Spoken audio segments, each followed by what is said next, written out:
আসসালামু আলাইকুম সুপ্রিয় দর্শক, শুভেচ্ছা আমন্ত্রণ এনটিভি ইউরোপ নিউজে। সাথে রয়েছে মোহাম্মদ আবু তালেব। সংবাদের শুরুতে জানিয়ে দেব শিরোনাম। নর্দার্ন আয়ারল্যান্ডে ব্যাকস্টপ পরিকল্পনা নিয়ে নতুন প্রস্তাব জানিয়েছেন প্রধানমন্ত্রী থেরেসা মে। ইউরোপীয় ইউনিয়নভুক্ত দেশগুলোর নাগরিকদের নিবন্ধন প্রক্রিয়া শুরু করেছে যুক্তরাজ্য। এবং বর্তমান নির্বাচন কমিশনের অধীনে দেশে আর কোনো সুষ্ঠু নির্বাচন হবে না মন্তব্য করেছেন বিএনপির মহাসচিব মির্জা ফখরুল ইসলাম আলমগীর। শুনছিলেন শিরোনাম, এবার বিস্তারিত। ব্রেক্সিট নিয়ে অচলাবস্থা নিরসনের চেষ্টা করছেন ব্রিটেনের প্রধানমন্ত্রী থেরেসা মে। তিনি নতুন পরিকল্পনা পেশ করে ইউরোপীয় ইউনিয়ন থেকে আরও বেশি সুবিধা আদায়ের চেষ্টা করছেন। আগামী 29 মার্চের মধ্যে ব্রিটেনের ইউ থেকে বেরিয়ে যাওয়ার কথা থাকলেও কখন এবং কিভাবে বের হওয়া সম্ভব হবে সেটি নিয়ে এখনও সিদ্ধান্ত হয়নি। গত সপ্তাহে পার্লামেন্টে ব্রেক্সিট ভোটে ঐতিহাসিক হারের পর বিপদে পড়েছেন থেরেসা মে। তবে তিনি অনাস্থা ভোটে জয় পেয়ে যান। ব্রিটেনের অর্থনীতির চেয়ে 6 গুণ শক্তিশালী ইউরোপীয় ইউনিয়ন, কিন্তু সেই জোট থেকে বেরিয়ে যাওয়া নিয়ে ব্রিটেনের রাজনৈতিক অস্থিরতা বিরাজ করছে। ইউর সিনিয়র কর্মকর্তারাও ব্রিটেনের ব্রেক্সিট প্রক্রিয়া নিয়ে হতাশা প্রকাশ করেছেন। এদিকে গতকাল সোমবার থেরেসা মে তার নতুন প্রস্তাবে নর্দার্ন আয়ারল্যান্ডের ব্যাকস্টপ পরিকল্পনাকেও গুরুত্ব দেন। তিনি জানান, এখানে হার্ড বর্ডার নামে কিছু থাকবে না। ব্রিটিশ পত্রিকা ডেইলি টেলিগ্রাফ জানিয়েছে, প্রধানমন্ত্রী মে 1998 সালের গুড ফ্রাইডে চুক্তিতে সংশোধন আনার পরিকল্পনা করেছেন। ওই চুক্তির মাধ্যমে নর্দার্ন আয়ারল্যান্ডে 30 বছরের সহিংসতার অবসান ঘটেছিল। তবে থেরেসা মের নতুন প্রস্তাব বিরোধী এবং নিজের টরি দলের কাছে গ্রহণযোগ্য হবে কিনা সেই বিষয়টি নিশ্চিত নয়। ইউরোপীয় ইউনিয়নভুক্ত দেশগুলোর নাগরিকদের নিবন্ধন প্রক্রিয়া শুরু করেছে যুক্তরাজ্য। ইউ নাগরিকেরা ব্রেক্সিটের পর যুক্তরাজ্যে বসবাস করতে চাইলে অবশ্যই তাদের নিবন্ধিত হতে হবে। সোমবার থেকে এই প্রক্রিয়া শুরু হয়েছে। ব্রেক্সিট চুক্তি নিয়ে চলমান অচল অবস্থার মধ্যেই ইউ নাগরিকদের নিবন্ধনের এই প্রক্রিয়া শুরু হলো। ইউ সেটেলমেন্ট স্কিম নামে পরিচিত এই নিবন্ধন সম্পর্কে বলা হয়েছে, 2021 সালের 30 জুনের মধ্যে যুক্তরাজ্য বসবাসরত সব ইউ নাগরিককে নিবন্ধিত হতে হবে। যাদের যুক্তরাজ্য বসবাসের মেয়াদ 5 বছর পূর্ণ হয়েছে তারা সেটেলমেন্ট স্ট্যাটাসের জন্য আবেদন করতে পারবেন। আর যাদের যুক্তরাজ্যে অবস্থানের মেয়াদ 5 বছর পূর্ণ হয়নি তারা প্রি সেটেলমেন্টের স্থায়ী হওয়ার অপেক্ষার জন্য আবেদন করতে পারবেন। এছাড়াও ইউ নাগরিকদের সঙ্গে বিয়ে বা সম্পর্কের সূত্রে ইউ বহির্ভূত দেশের যেসব নাগরিক যুক্তরাজ্যে বসবাস করছেন তাদেরও এই নিবন্ধন প্রক্রিয়া সম্পন্ন করতে হবে। তবে আবেদনের জন্য যে নির্ধারিত ফি দিতে হয় সেটি বাতিল করেছে ব্রিটেন সরকার। গ্রিনল্যান্ডে বরফ গলার পরিমাণ দ্রুত হারে বেড়ে যাওয়ায় বাংলাদেশ, মায়ামি ও সাংহাই সহ প্রশান্ত মহাসাগরীয় দ্বীপের বিভিন্ন এলাকা বিপদাপন্ন হওয়ার আশঙ্কা বাড়ছে। নতুন এক গবেষণায় দেখা গেছে 2003 সালের পর বরফ গলার পরিমাণ 4 গুণ বেড়েছে। বিস্তারিত দেখুন মোহাম্মদ মাসুদুজ্জামানের ডেস্ক রিপোর্টে। নতুন একটি গবেষণায় দেখা গেছে বৈশ্বিক উষ্ণতা বৃদ্ধির কারণে ঝুঁকিপ্রবণ বিভিন্ন উপকূলীয় এলাকায় বিপদের পরিমাণ বেড়েছে। বরফ গলার পরিমাণ দ্রুত হারে বেড়ে যাওয়ায় বাংলাদেশ, মায়ামি ও সাংহাই সহ প্রশান্ত মহাসাগরীয় দ্বীপের বিভিন্ন এলাকা বিপদাপন্ন হওয়ার আশঙ্কা বাড়ছে। কারণ বর্তমানে পৃথিবীর ভূমিভিত্তিক বরফের পরিমাণ সংকুচিত হচ্ছে। গার্ডিয়ানের খবরে বলা হয়েছে, উপকূলীয় এলাকার বিপদের কারণ হিসাবে বরফ গলার পরিমাণকে সামনে আনা হচ্ছে। নতুন গবেষণায় দেখা গেছে 2003 সালের পর বরফ গলার পরিমাণ 4 গুণ বেড়েছে।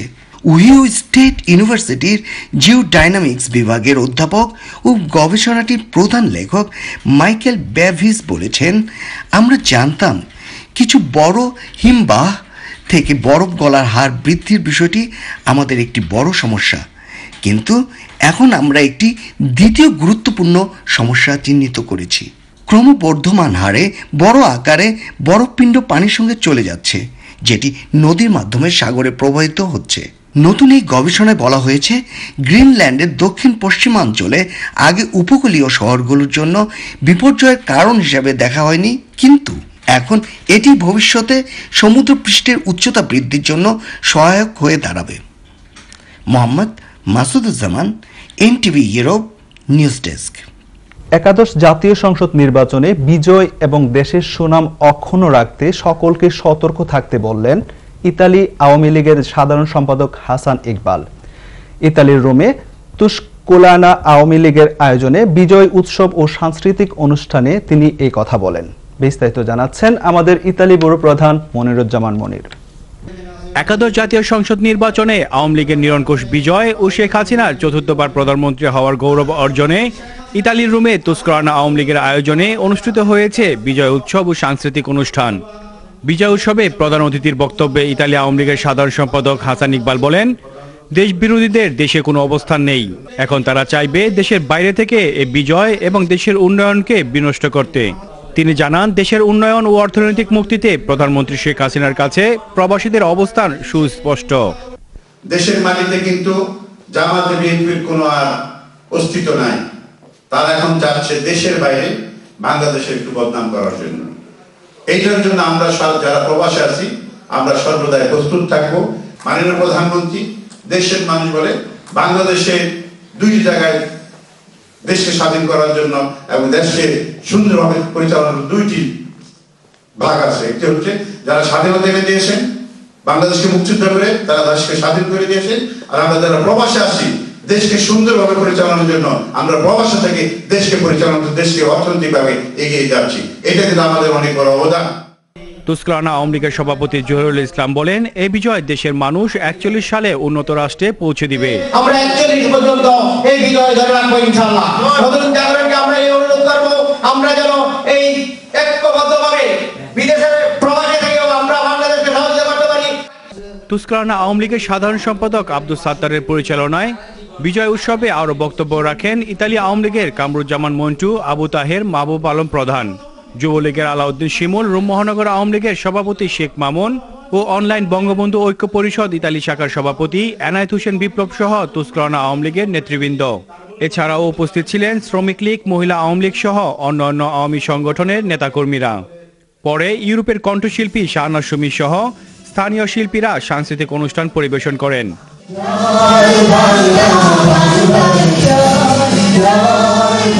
Moniruzzaman Monir, NTV, Europe news, Rome, Italy.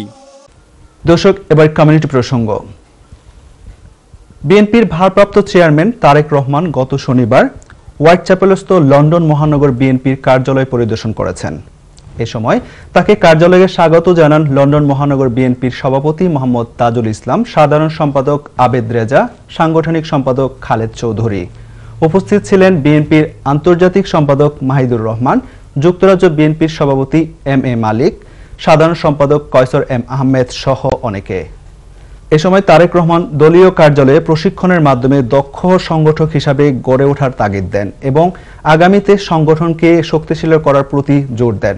এ সময় অন্যান্যদের মধ্যে উপস্থিত ছিলেন লন্ডন মহানগর বিএনপির সিনিয়র সহসভাপতি মোহাম্মদ আব্দুল কুদ্দুস, সহসভাপতি আব্দুস সালাম আজাদ, আব্দুর রব, লুৎফুর রহমান সহ আরো অনেক নেতাকর্মীরা।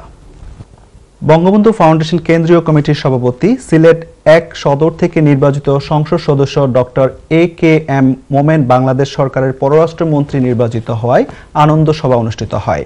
যুক্তরাজ্য বঙ্গবন্ধু ফাউন্ডেশন সভাপতি ফেরদৌস শেরদিলের সভাপতিত্বে ও সাধারণ সম্পাদক মোহাম্মদ আনোয়ারুল ইসলামের পরিচালনায় পূর্ব লন্ডনের মাইক্রো বিজনেস সেন্টারে অনুষ্ঠিত সভায় প্রধান অতিথি হিসেবে উপস্থিত ছিলেন যুক্তরাজ্য আওয়ামী লীগের সম্মানিত সভাপতি জনাব সুলতান মাহমুদ শরীফ, প্রধান বক্তা যুক্তরাজ্য আওয়ামী লীগের সিনিয়র সহসভাপতি আলহাজ জালাল উদ্দিন। সংগঠনের যুগ্ম সম্পাদক নূর আহমদ কিনুর কোরআন তেলাওয়াতের মাধ্যমে শুরুতেই সবাই সকল শহীদদের স্মরণে দাঁড়িয়ে 1 মিনিট নীরবতা পালন সহ সূরা ফাতিহা পাঠ করা হয়। সবাই বক্তব্য রাখেন আওয়ামী লীগের মারুফ আহমেদ চৌধুরী, আব্দুল আহাদ চৌধুরী, ফয়জুল ইসলাম লস্কর, মোহাম্মদ আশরাফুল ইসলাম সহ আরো অনেকে। বক্তারা জননেত্রী শেখ হাসিনার নতুন মন্ত্রিসভাকে স্বাগত জানিয়ে বলেন, উন্নয়নের ধারা বজায় রাখতে এই সরকারের বিকল্প নেই। যুক্তরাজ্যের দিরাইশাল্লা উপজেলার একমাত্র আর্থ সামাজিক সংগঠন দিরাইশাল্লা কালচারাল অ্যান্ড ওয়েলফেয়ার অ্যাসোসিয়েশনের ইউকের এক সভা সোমবার পূর্ব লন্ডনের ফিস্ট রেস্টুরেন্টে অনুষ্ঠিত হয়েছে। সংগঠনের সভাপতি মোহাম্মদ আশিক মিয়ার সভাপতিত্বে এবং সাধারণ সম্পাদক আতিকুর রহমান রুবেলের পরিচালনায় অনুষ্ঠিত সভায় শুরুতে পবিত্র কোরআন তেলাওয়াত করেন শহীদুল ইসলাম নজরুল। অনুষ্ঠানে দিরাইশাল্লা অ্যাসোসিয়েশন ইউকের সম্মানিত উপদেষ্টাগণ, সদস্যবৃন্দ ও শুভাকাঙ্ক্ষীরা সংগঠনের পক্ষ থেকে দিরাইশাল্লা উপজেলার সকল মাধ্যমিক স্কুল ও সমমানের মাদ্রাসা এবং বেকার যুবক যুবতীদের বিনামূল্যে কম্পিউটার ট্রেনিং এর ব্যবস্থা করবে বলে জানায়। আলোচনা সভায় বক্তারা সংগঠনের বিভিন্ন সাফল্যজনক কার্যক্রম তুলে ধরে বলেন, সমাজের অসহায় হত দরিদ্র মানুষের আর্থসামাজিক উন্নয়নের লক্ষ্যে 2011 সালে প্রতিষ্ঠিত এই সংগঠন অত্যন্ত গুরুত্বপূর্ণ দায়িত্ব পালন করে আসছে এবং আগামীতে তা অব্যাহত থাকবে। এ সময় সবাই উপস্থিত ছিলেন সংগঠনের উপদেষ্টা আব্দুল লতিফ জেপি, প্রফেসর ওমর ফারুক, আব্দুল মোনাফ, মাওলানা শোয়েব আহমদ সহ অনেকে। বিয়ানীবাজার জনকল্যাণ সমিতির ইউকের উদ্যোগে আগামী 10 মার্চ সমিতির 30 বছর পূর্তি উপলক্ষে এক অনুষ্ঠান করতে যাচ্ছে। এ উপলক্ষে সোমবার পূর্ব লন্ডনের একটি রেস্টুরেন্টে এক আলোচনা সভার আয়োজন করা হয়। সমিতির সভাপতি আব্দুল করিম নাজিম এর সভাপতিত্বে এবং সাধারণ সম্পাদক আনোয়ার হোসেনের পরিচালনায় এতে উপস্থিত ছিলেন সমিতির উপদেষ্টা মঞ্জির আলী, আফাজ উদ্দিন, আব্দুল শফিক, শাহাব উদ্দিন, আব্দুর রশিদ ডালিম সহ অনেকে। সভায় বক্তারা আগামী 10 মার্চ সংগঠনের 30 বছর পূর্তি সাফল্যমণ্ডিত করতে সকলকে ঐক্যবদ্ধ হয়ে কার্যক্রম চালিয়ে যাবার জন্য আহ্বান জানান। শহীদ প্রেসিডেন্ট জিয়াউর রহমানের 83তম জন্মবার্ষিকী উপলক্ষে এবং বেগম খালেদা জিয়ার মুক্তি ও তত্ত্বাবধায়ক সরকারের অধীনে পুনর্নির্বাচনের দাবি জানিয়ে আমরা জিয়ার সৈনিক ফ্রান্সের উদ্যোগে আলোচনা সভা ও দোয়া অনুষ্ঠিত হয়। সংগঠনের সভাপতি খান মোহাম্মদ মনির হোসেনের সভাপতিত্বে এবং সাধারণ সম্পাদক মোহাম্মদ জাহাঙ্গীর আলম মিলনের পরিচালনায় প্রধান অতিথি হিসেবে উপস্থিত ছিলেন আমরা জিয়ার সৈনিক ফ্রান্সের প্রধান উপদেষ্টা এহসানুল হক ভুলু। প্রধান বক্তা হিসেবে উপস্থিত ছিলেন সিরাজুল ইসলাম মিয়া, মানিক মিয়া, ইকবাল হাওলাদার রিপন, ওমর গাজী করিম মাস্টার, জাকির হোসেন সহ অনেকে। এ সময় বক্তারা অবিলম্বে বেগম খালেদা জিয়াকে নিঃশর্ত মুক্তি দিয়ে তত্ত্বাবধায়ক সরকারের অধীনে পূর্ণ নির্বাচনের জোর দাবি জানান। তারা আরো বলেন, 30শে ডিসেম্বর 2018 অনুষ্ঠিতব্য প্রহসনের নির্বাচন বিশ্বের কোনো দেশ মেনে নেয়নি, সবাই প্রত্যাখ্যান করেছে। তাই শীঘ্রই তত্ত্বাবধায়ক সরকারের অধীনে পুনর্নির্বাচনের দাবিতে জাতিসংঘ সহ বিশ্বের সকল দেশে অবস্থিত বাংলাদেশ দূতাবাসে স্মারকলিপি প্রদানের জন্য সকল প্রবাসীদের আহ্বান জানান। পরে আমন্ত্রিত অতিথিবর্গ ও সংগঠনের নেতাকর্মীদের উপস্থিতিতে কেক কেটে শহীদ প্রেসিডেন্ট জিয়াউর রহমানের 83তম জন্মবার্ষিকী উদযাপন করা হয়। গত 30শে জানুয়ারি একাদশ জাতীয় সংসদ নির্বাচনের সিলেটের বালাগঞ্জ উপজেলার ছাত্রদলের সাধারণ সম্পাদক সাইম আহমদ সোহেলকে স্থানীয় একটি ভোট কেন্দ্রে সম্পূর্ণ অন্যায়ভাবে পুলিশ গুলি করে হত্যা করেছে অভিযোগ করে এই ঘটনার সুষ্ঠু তদন্ত এবং বিচারের দাবিতে লন্ডনে প্রতিবাদ সভা অনুষ্ঠিত হয়েছে সোমবার। যুক্তরাজ্যে বসবাসরত বালাগঞ্জ উপজেলা বিএনপির নেতৃবৃন্দের উদ্যোগে পূর্ব লন্ডনের এনসাইন ইউথ ক্লাবে অনুষ্ঠিত প্রতিবাদ সভায় বিভিন্ন শহর থেকে বিএনপি ও সহযোগী সংগঠনের নেতৃবৃন্দ অংশ নেন। বালাগঞ্জ উপজেলা ছাত্রদলের সাবেক সভাপতি ইশতিয়াক হোসেন দুদুর সভাপতিত্বে ও সাবেক সাধারণ সম্পাদক সোহেল আহমদের পরিচালনায় অনুষ্ঠিত প্রতিবাদ সমাবেশে প্রধান অতিথি হিসেবে বক্তব্য রাখেন যুক্তরাজ্যের বিএনপির সভাপতি এম এ মালিক, বিএনপির কেন্দ্রীয় আন্তর্জাতিক সম্পাদক ব্যারিস্টার এম এ সালাম, যুক্তরাজ্য বিএনপির সাবেক সহসভাপতি আবুল কালাম আজাদ, নিহত সোহেলের বড় ভাই বকি সাদ মিয়া, বিএনপি নেতা রফিক উল্লাহ সহ অনেকে। সবাই বক্তারা 30 জানুয়ারি নির্বাচনকে ভোট ডাকাতি এবং নিরীহ মানুষ হত্যার নির্বাচন অভিযোগ করে বলেন, দেশে বিদেশে বিভিন্ন সংস্থা এবং বিশ্ব মিডিয়া এই নির্বাচনকে প্রত্যাখ্যান করেছে। যারা ভোট ডাকাতি এবং কেন্দ্র দখলের প্রতিবাদ করেছে তাদের পুলিশ নির্মমভাবে হত্যা করেছে বলে বক্তারা অভিযোগ করেন। দর্শক, এবার বাংলাদেশ প্রসঙ্গ। জনগণ ভোটের মাধ্যমে যে আস্থা ও বিশ্বাস রেখেছে তার মর্যাদা ধরে রাখার তাগিদ দিয়েছেন প্রধানমন্ত্রী শেখ হাসিনা। আজ মঙ্গলবার সকালে রাজধানীর আগারগাঁওয়ের পরিকল্পনা কমিশনে জাতীয় অর্থনৈতিক পরিষদের নির্বাহী কমিটির একনেক বৈঠকের শুরুতে রাখা বক্তব্যে তিনি এ তাগিদ দেন। বৈঠকে 1893 কোটি টাকার 8টি উন্নয়ন প্রকল্প অনুমোদন দেওয়া হয়। বিস্তারিত দেখুন রিপোর্টে। নতুন মন্ত্রিসভা গঠনের পর জাতীয় অর্থনৈতিক পরিষদের নির্বাহী কমিটি একনেকের প্রথম এই বৈঠকের শুরুতেই টানা তৃতীয় মেয়াদে সরকার গঠন করায় প্রধানমন্ত্রী শেখ হাসিনাকে শুভেচ্ছা জানান মন্ত্রিসভার সদস্যরা। শুরুতেই শেখ হাসিনা বলেন, তৃণমূলের প্রতিটি মানুষের জীবন মান ও ভাগ্য যাতে উন্নত হয়, তারা যেন উন্নয়নের সুফল পায় সেটি নিশ্চিত করতে হবে। একই সাথে তিনি বলেন, দেশের মানুষ সরকারকে যে গুরু দায়িত্ব দিয়েছে তার সম্মান রাখতে হবে।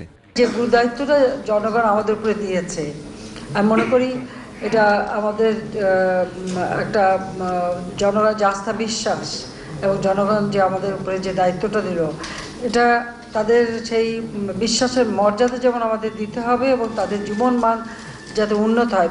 চলমান উন্নয়ন প্রকল্পগুলো বাস্তবায়ন করা সরকারের মূল লক্ষ্য জানিয়ে প্রকল্পের কাজের সঠিক মান নিশ্চিত করার তাগিদ দেন তিনি।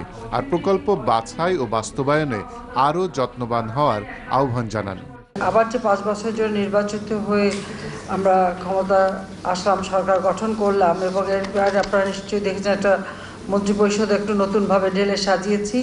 কাজেই আমরা চাই যে আমাদের যে লক্ষ্যটা, সেই লক্ষ্যটা যদি আমরা অর্জন করতে পারি, এখন আমরা উন্নয়নশীল দেশ এবং আমাদের প্রবৃদ্ধি আমরা 7.86 উন্নীত করতে পেরেছি। এটা আমাদের ধরে রাখতে হবে এবং সামনে আরও এগিয়ে যেতে হবে। পরে ব্রিফিংয়ে পরিকল্পনা মন্ত্রী এম এ মান্নান জানান, বৈঠকে 1893 কোটি টাকার 8টি প্রকল্প অনুমোদন দিয়েছে একনেক, যার পুরোটাই সরকারি অর্থায়নে। মূল্যস্ফীতি 18-তে এই সময়ে দাঁড়িয়েছিল 5.35 ডিসেম্বর পরে ওই সময়ে একই বছর। আর প্রিভিয়াস ইয়ারে একই সময় ছিল 5.83। এইটা একটা ভালো অর্জন। 8.3 থেকে নেমে 0.35 আসলো, সুতরাং কমে আসলো অনেক কিছু মূল্য, বরঞ্চ বাড়ার কথা ছিল। নির্বাচন হলো, মাথা পিছু আয় বাড়লো, কিন্তু এটা একটা বিশাল অর্জন আমি মনে করি। তিনি জানান, চলতি অর্থবছরের প্রথম 6 মাসে বার্ষিক উন্নয়ন কর্মসূচি বাস্তবায়নের হার বেড়ে দাঁড়িয়েছে 27.45%। আহমেদ পিপল, NTV news, Dhaka. Awami league সরকার এবং এই নির্বাচন কমিশনের অধীনে দেশে আর কোনো সুষ্ঠু নির্বাচন হবে না মন্তব্য করেছেন বিএনপির মহাসচিব মির্জা ফখরুল ইসলাম আলমগীর। তিনি বলেন, সারা দেশে 98,000 মিথ্যা মামলায় 26 লাখ আসামি দলের কেউ বাদ পড়েনি। তাই দেশকে বাঁচাতে, গণতন্ত্রকে বাঁচাতে জেগে উঠতে হবে। মঙ্গলবার দুপুরে ঠাকুরগাঁও জেলা বিএনপি আয়োজিত মতবিনিময় সভায় এসব কথা বলেন বিএনপির মহাসচিব। বিস্তারিত দেখুন রিপোর্টে। ঠাকুরগাঁও জেলা বিএনপির আয়োজনে দলীয় নেতাকর্মীদের সাথে নির্বাচন পরবর্তী মতবিনিময় সভায় অংশ নেন বিএনপি মহাসচিব মির্জা ফখরুল ইসলাম আলমগীর। গণতন্ত্রকে বাঁচাতে সবাইকে জেগে ওঠার আহ্বান জানিয়ে বিএনপি মহাসচিব বলেন, সারা দেশে 98,000 মিথ্যা মামলায় দলের 26 লাখ নেতাকর্মীকে আসামি করা হয়েছে। তিনি বলেন, আওয়ামী লীগ ও বর্তমান নির্বাচন কমিশনের অধীনে দেশে কোনো সুষ্ঠু নির্বাচন সম্ভব নয়। এখন আর কোথাও ইনসাফ নাই, বিচার নাই। এখন একটা মানুষ যে বিপদে পড়ে কারো কাছে যাবে, তার যাওয়ার উপায় নেই। কার কাছে যাবে? এখন যারা সরকারে আছে ওরা তো নিজেরাই ঘুষ দিছে, প্রশাসনকে ঘুষ দিছে, টাকা দিছে, খাম দিছে। আপনার খিচুড়ি বিরিয়ানি খাওয়াইছে ভোটের আগের রাত্রে, ভোটের দিন কি দেখেন নাই? এ তামাশা, ম্যাজিক। এটা ভোট হয় নাই, এটা নির্বাচন হয় নাই। আওয়ামী লীগকে জবাবদিহি করতে হবে ভবিষ্যতের মানুষের কাছে, জনগণের কাছে, প্রজন্মের কাছে, এই দেশের মানুষের কাছে, যে কোন অধিকারে তারা বাংলাদেশের সমস্ত সম্পদ যা আমরা অর্জন করেছিলাম যুদ্ধের মাধ্যমে, লড়াই সংগ্রামের মধ্যে দিয়ে, গণতন্ত্রের লড়াইয়ের মধ্যে দিয়ে তাকে সে ধ্বংস করে দিয়েছে। এদিকে রাজধানীর নয়াপল্টনে দলের কেন্দ্রীয় কার্যালয়ে এক সংবাদ সম্মেলন থেকে চট্টগ্রাম মহানগর মহিলা দলের নেত্রী মাহমুদা আক্তার লিটাকে আইন শৃঙ্খলা রক্ষাকারী বাহিনী তুলে নিয়ে গেছে অভিযোগ করে তার সন্ধান দাবি করা হয়। অভিযোগ করা হয়, জালিয়াতির নির্বাচনকে আড়াল করতে দুর্নীতি ও মাদকের বিরুদ্ধে কথা বলছে ক্ষমতাসীনরা। বিতর্কিত ও কলঙ্কিত নির্বাচনকে জায়েজ করতে আওয়ামী নেতারা বেপরোয়া হয়ে উঠেছেন। নির্বাচনের আলোচনাকে ভিন্ন খাতে ঘুরিয়ে দিতে বিভিন্ন কৌশল অবলম্বন করছেন। আর্থিক সামাজিক উন্নয়ন, দুর্নীতি ও মাদক বিরোধী কথা বলে এখন সবক দিচ্ছেন। গণপরিবহনে নৈরাজ্য এবং সড়ক দুর্ঘটনায় মৃত্যুর মিছিলের দায় নিয়ে সড়ক পরিবহন ও সেতুমন্ত্রীর পদত্যাগ দাবি করা হয়। Hasan Mahmud, NTV news, Dhaka. হবিগঞ্জের নবীগঞ্জ উপজেলার ইনাদগঞ্জ ইউনিয়নে ইনাদগঞ্জ কল্যাণ সমিতির বার্মিংহাম ইউকের উদ্যোগে ও বিবিয়ানা জনকল্যাণ পরিষদের সার্বিক তত্ত্বাবধানে কয়েক শতাধিক অসহায় মানুষের মধ্যে শীত বস্ত্র বিতরণ করা হয়েছে। সোমবার সকালে উপজেলার ইনাদগঞ্জ ইউনিয়নের স্থানীয় বান্দের বাজারে এই শীত বস্ত্র বিতরণ করা হয়। বিবিয়ানা জনকল্যাণ পরিষদের সভাপতি মিনার উদ্দিনের সভাপতিত্বে এবং সাধারণ সম্পাদক সিমন আহমদ ও সাংগঠনিক সম্পাদক শাহেদ আহমেদের যৌথ পরিচালনায় প্রধান অতিথি হিসেবে উপস্থিত ছিলেন হবিগঞ্জ জেলা পরিষদের প্যানেল চেয়ারম্যান শিরিন আক্তার। বিশেষ অতিথি হিসেবে উপস্থিত ছিলেন নবীগঞ্জ পৌর জাতীয় পার্টির সভাপতি মুরাদ আহমদ, নবীগঞ্জ উপজেলা আওয়ামী লীগের যুব ও ক্রীড়া বিষয়ক সম্পাদক আমিনুর রহমান স্বপন প্রমুখ। এতে অন্যান্যের মধ্যে উপস্থিত ছিলেন বিবিআনায় জনকল্যাণ পরিষদের সহসভাপতি হুসাইন আহমদ, অর্থ সম্পাদক শামসুল ইসলাম, মিয়াধন মিয়া সহ সংগঠনের সকল সদস্যবৃন্দ। সবাই বক্তাগণ আত্মমানবতার সেবার পাশাপাশি মাদকমুক্ত যুব সমাজ গড়তে নবীগঞ্জের ঘরে ঘরে গ্যাস চাই দাবি সহ বেকার সমস্যার সমাধানে কর্মসংস্থানের ব্যবস্থাকরণে প্রবাসী সহ সকলকে এগিয়ে আসার আহ্বান জানান। প্রাথমিক শিক্ষা থেকেই শিক্ষার্থীদেরকে স্বপ্ন দেখতে হবে যে ভবিষ্যতে কি হবে, তাহলেই সে তার লক্ষ্যে পৌঁছতে পারবে। একমাত্র সুশিক্ষাই পারে জাতিকে আলোর পথ দেখাতে। ছেলেদের পাশাপাশি মেয়েদের শিক্ষায় এগিয়ে নিতে এই গার্লস স্কুলটি অগ্রণী ভূমিকা পালন করবে। হবিগঞ্জের নবীগঞ্জ উপজেলার the littles flowers KG and girls high স্কুলের শাখার উদ্বোধনী এবং রহমান ও মাস্টার্স বৃত্তি প্রদান অনুষ্ঠানে প্রধান অতিথি ও উদ্বোধক হিসাবে উপস্থিত থেকে এসব কথা বলেন হবিগঞ্জে 1 আসনের নবনির্বাচিত সংসদ সদস্য গাজী মোহাম্মদ শাহনেওয়াজ মিলাদ। সোমবার সকাল 11টায় উক্ত স্কুল মাঠে অনুষ্ঠানের আয়োজন করেন Bandhan society. The little flowers KG and girls high school এর সভাপতি হাজী সুহুল আমিনের সভাপতিত্বে ও বন্ধন সোসাইটির সদস্য মোহাম্মদ মহসিন আহমদের পরিচালনায় এতে স্বাগত বক্তব্য রাখেন বন্ধন সোসাইটির শিক্ষা পরিচালক ইকবাল বাহার তালুকদার। শুভেচ্ছা বক্তব্য রাখেন the little flower KG and girls high school এর অধ্যক্ষ মোহাম্মদ আব্দুল ওয়াদুদ। বিশেষ অতিথি হিসেবে বক্তব্য রাখেন আউশকান্দি ইউনিয়নের চেয়ারম্যান মুহিবুর রহমান হারুন, সাবেক chairman Delwar Hossain, JIC suit এর ব্যবস্থাপনা পরিচালক নজরুল ইসলাম চৌধুরী, স্পেন প্রবাসী ও শিক্ষানুরাগী সুরুজ্জামান মান্নান, যুক্তরাজ্য প্রবাসী শামীম আহমদ চৌধুরী, যুক্তরাজ্য প্রবাসী সুরুপ মিহা সহ অন্যান্যরা। দর্শক, সংবাদ শেষ করব তার আগে আরেকবার জানিয়ে দিচ্ছি শিরোনাম। নর্দার্ন আয়ারল্যান্ডে ব্যাকস্টপ পরিকল্পনা নিয়ে নতুন প্রস্তাব জানিয়েছেন প্রধানমন্ত্রী থেরেসা মে। ইউরোপীয় ইউনিয়নভুক্ত দেশগুলোর নাগরিকদের নিবন্ধন প্রক্রিয়া শুরু করেছে যুক্তরাজ্য। এবং বর্তমান নির্বাচন কমিশনের অধীনে দেশে আর কোনো সুষ্ঠু নির্বাচন হবে না মন্তব্য করেছেন বিএনপির মহাসচিব মির্জা ফখরুল ইসলাম আলমগীর। এই ছিল আমাদের হাতে থাকা এনটিভি ইউরোপ নিউজের সর্বশেষ আয়োজন। এই খবরের ভিডিও সহ আপডেট জানতে ভিজিট করুন ইউরোপ এনটিভি অনলাইন www.europntv.com। সাথে থাকার জন্য ধন্যবাদ সবাইকে। আল্লাহ হাফেজ।